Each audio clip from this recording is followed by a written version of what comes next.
শুক্রবার 23 মে সকাল থেকেই শহরের আকাশটা ভারী হয়ে আছে। রাস্তায় নেমেছে হাজারো মানুষ, কানে ভাসছে তাকবীর, আল্লাহু আকবার।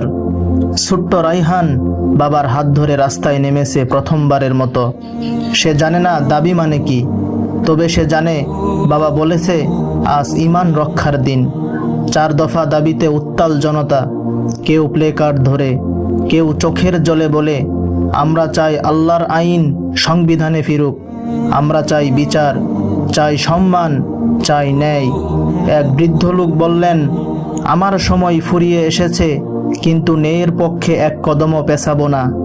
এক তরুণ চিৎকার করল, ফিলিস্তিন, ভারতের মুসলমানদের কান্না আমাদের কানেও বাজে। এজন্য শুধুই বিক্ষোভ নয়, এ এক ঈমানের বহিঃপ্রকাশ, নির্ভীক পদক্ষেপ, সাহসী উচ্চারণ। যেখানে দাঁড়িয়ে আছে ছোট থেকে বড়, বেদনার মাঝেও আশার দীপ্তি। আল্লাহ আমাদের সহায় হন। এটি শুধু স্লোগান নয়, এ তো একটি প্রার্থনা, একটি জাতির আত্মিক জাগরণ।